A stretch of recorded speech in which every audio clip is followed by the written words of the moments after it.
Hello, welcome to Chile Talk. I am Neil Davidson, and I am, after a very long time, with Pete Lee. Hello, Pete. Hello. Since we pride ourselves in the kind of slightly 1970s, jumbo jet kind of way on being such, travelers, where are you now, Pete? I'm in Madrid, Hmm. Hmm. the mother It's the country. middle of winter. Uh-huh. Uh-huh. Yes, lovely here.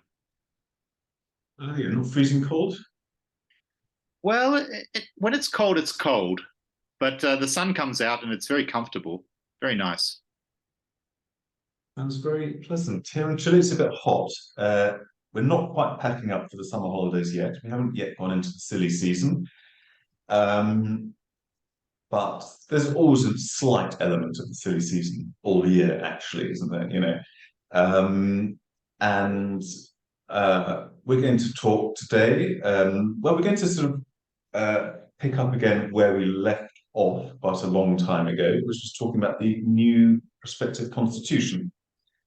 I think we ended with a prediction, didn't we, Pete? We predicted a solid win for the reject of over 55-45, and in the end, it was almost 62% rejecting, which was a little bit of a surprise to me, at least. And this, of course, led to, obviously the whole thing had to be scrapped, but it wasn't entirely scrapped. A new type, everybody by this time agreed that there had to be a new constitution, that much was settled. And could you just run us through, Pete, what the new mechanism is for getting a new constitution? Well, the new mechanism, there's a couple of things to consider. The first is that the previous mechanism was inadequate. Essentially, the wrong range of people was elected, and they came up with a dreadful document. There were local celebrities, basically minor political movements that managed to convince people that they weren't political because people were disinclined to vote for politicians in the previous one. And as a result, a fairly shambolic and yet cynical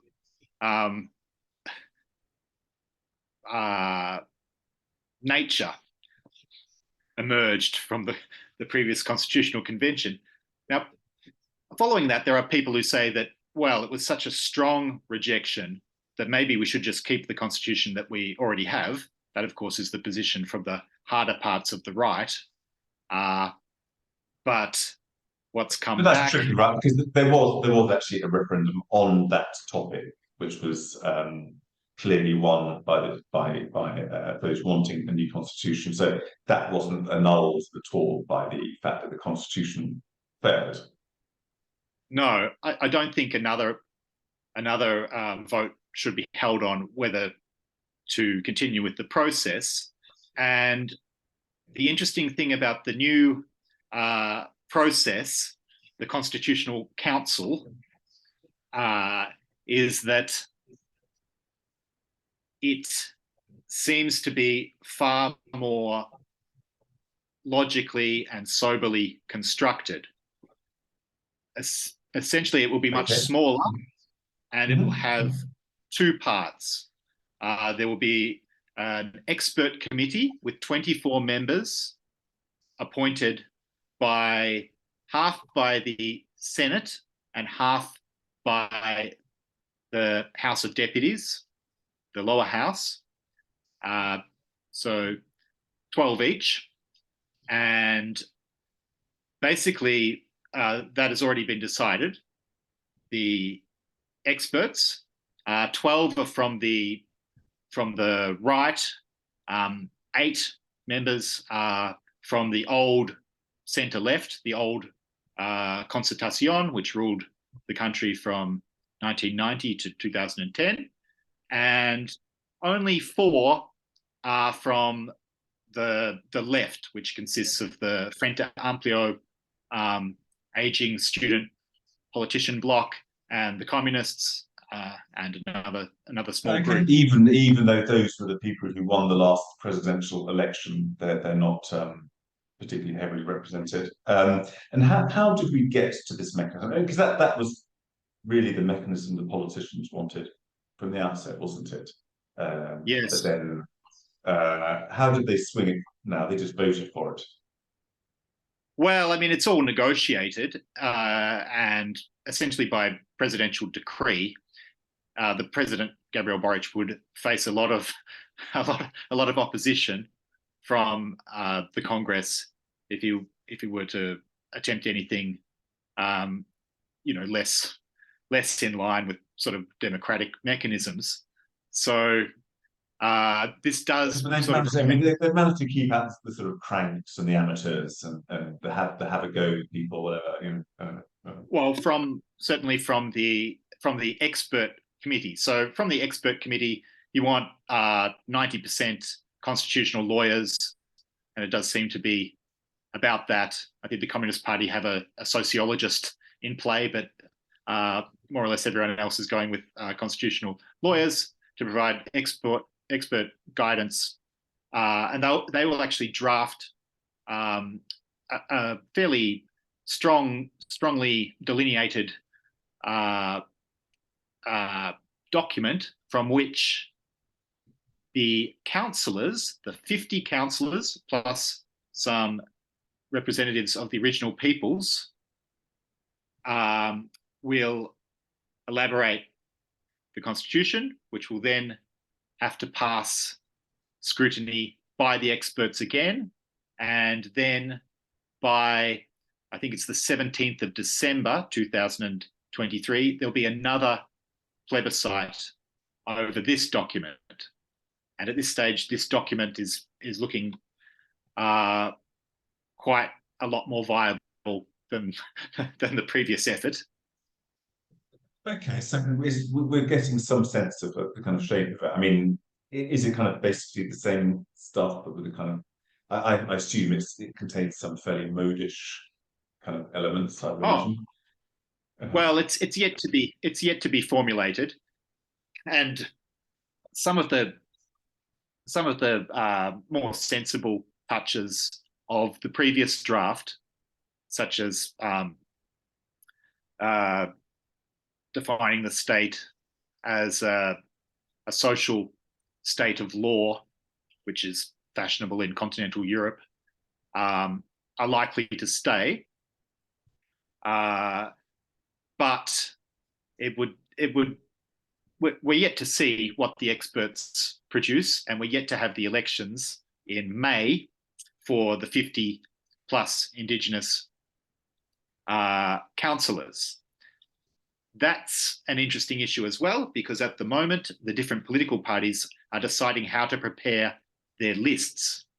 And it looks like the government coalitions, so the Frente Amplio and communists, who are called Apruebo Dignidad, I approve of dignity, plus the rather larger base of what calls itself democratic socialism. So this is the Socialist Party, the Radical Party, the Party for Democracy, look like they're going to run together.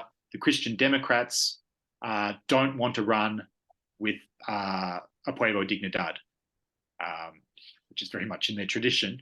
But it looks like they will have a single list.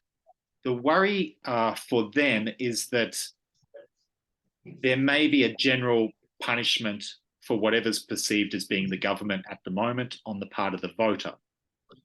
So they may all hang separately, even if they hang together in that sense.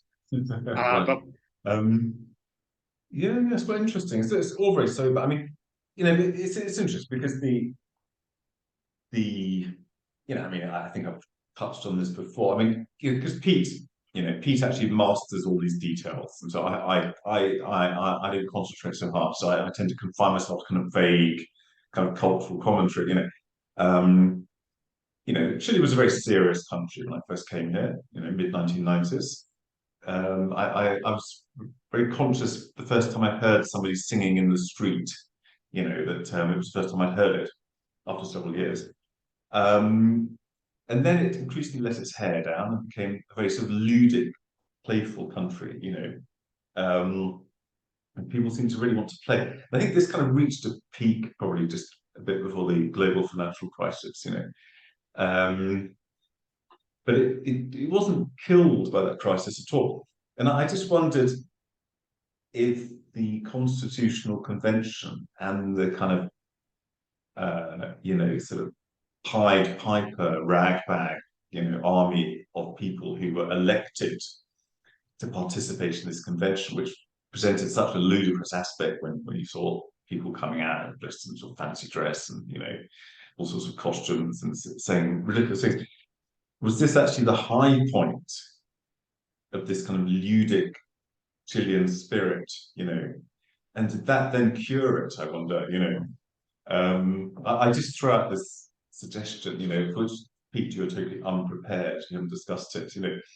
Um, you know, was that the high point of Chilean playfulness? And will it become now a sober, sober country? Yeah. It's too soon to say. I don't know. Yes, I mean the playfulness is the Chileans can be playful, and the Chileans, of course, are a very hierarchical people as far as anthropologists and ethnographers and sociologists can tell. They like to be ordered. Spontaneous order can be broken in a sort of festive manner, but the weight of the night is heavy, and a certain amount of responsibility must be taken to put the people back on track at times. Yeah, I think we have discussed before. That Chilean politicians before, actually still now really, because Chile hasn't really gone mad, fiscally or anything at all. This new government, after promising such kind of reckless behaviour, it's actually been, as far as that fiscally and so on, it's actually been pretty sober. They were going to write off all student debt. They were going to do many things, none of which they've done. I mean, what in Britain we would call the Treasury, criteria, and whatever you call it, has reasserted itself.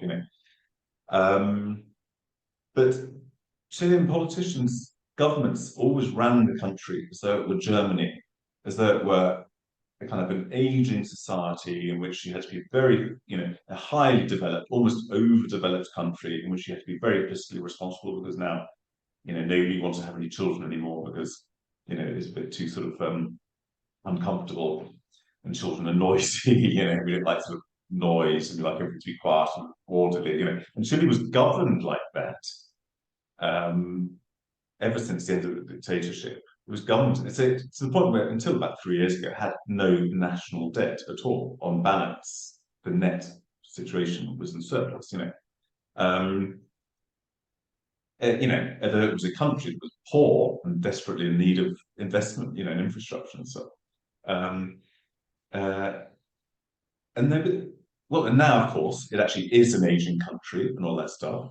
So it would have been quite nice had a kind of riotous proper left-wing government come in and sort of open the taps, it would have been had a nice symmetry about it, But there is something slightly German about the Chileans, isn't there? Because there's like the Germans very serious most of the time. But if you go to a German beer festival, then you're in a sort of different world. Well, there's so many South African backpackers at the German beer festival, so I don't know. You think they're responsible for the disorder? Yes, I think that in Chile, it's important to note that populism has never been popular in Chile, and neither has charisma been a huge part of the political culture. There haven't really been the charismatic figures, a Perón or whatever, around which you could build. You could you could have the the bridgehead upon which to build a populist regime.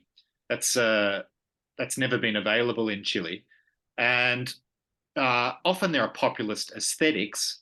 The Frente Amplio movement of Boric has populist aesthetics, but they haven't run the numbers properly uh, about how to carry out a populist program, and as such, it was never really on the table. They didn't have a mandate to run a populist program, even though it was a populist campaign.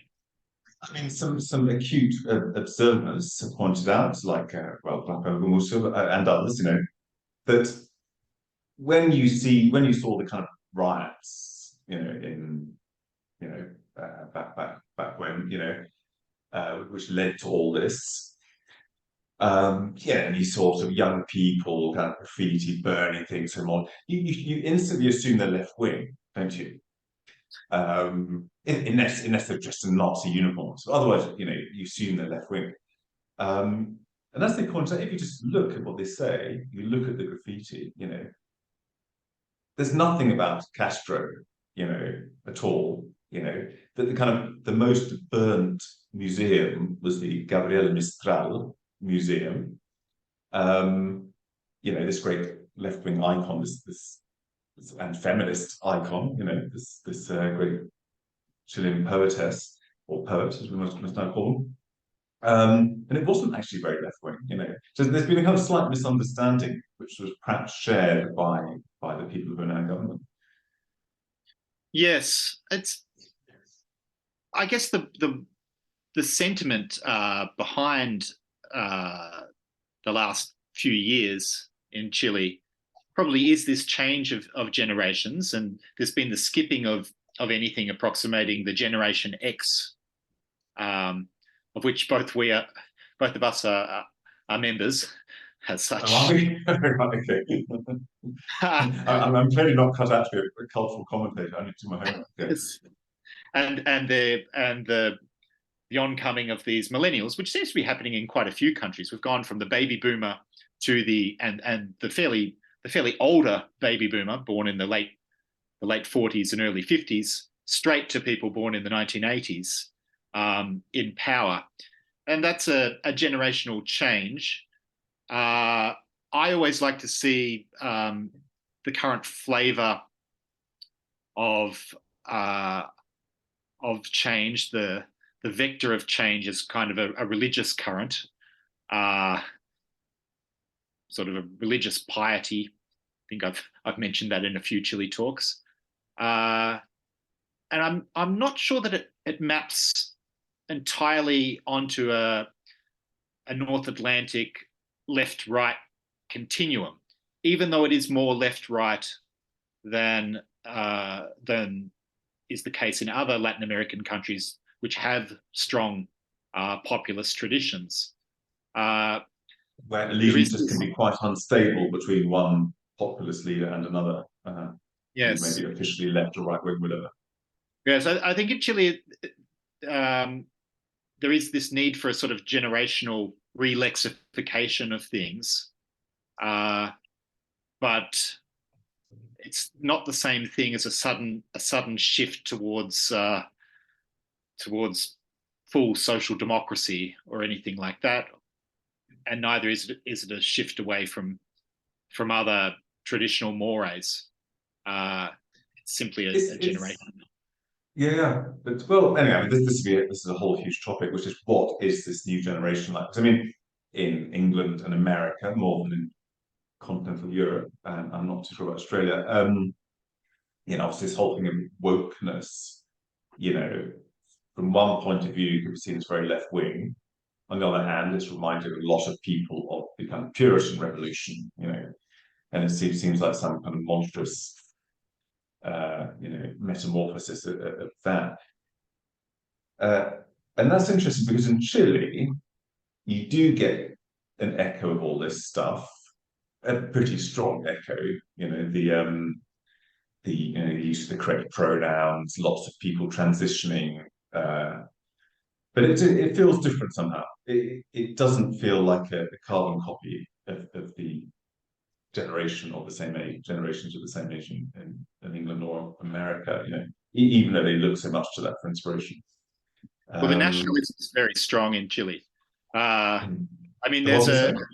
the nationalism is very strong in Chile. I think with these young people, there's always a Latin Americanist aesthetic throughout Latin America, but in Chile you do note that Chilenidad is very strong. It Uh, trumps. Hmm. Interesting among younger people because you actually work in university, so you see them more than I do. yes, I I see them in action, and Mhm. I actually work mostly at postgraduate level, and we do have intergenerational interactions between students of different ages, which is always interesting. And you do note that there aren't that many differences uh, in terms of the bearings that people of different ages have. Uh, it's more a matter of experience and perhaps uh, time frames that people think in. And with more experience, their perspective changes. Uh, but they're not necessarily so different. The people are simply at different stages of their life. I think that's what I mean. Perhaps we've reached the end of history, not the Fukuyama end of history, but the Spengler end of history, where a culture rises and then peaks and then sort of collapses, and then unless something from outside comes to destroy it, will just like go on the same forever. It's kind of like low level, sort of like ancient Well, Egypt for a few thousand years. Perhaps we've reached that well, stage. Uh, I think we're probably at the Nietzsche sort of last person end of end of history as well. We are living in the end times, as it were. I guess. Well, I think perhaps on that note, we better wrap up. Really, I don't see how we can continue after that. Yeah, we've got to practice a bit because Yeah, we it's need like to. we've been a long time away. We're rusty, and we weren't doing that well before we went away. Very precarious production values, poor preparation. We're going to try and put it all together better in future. So this is a marker. This will hopefully continue. Yes, looking forward to it. Yeah. Okay. Anyway, thank you. Everybody's watched this far. And thank you very much for joining us, and I hope to see you next time, whenever that is. Ciao.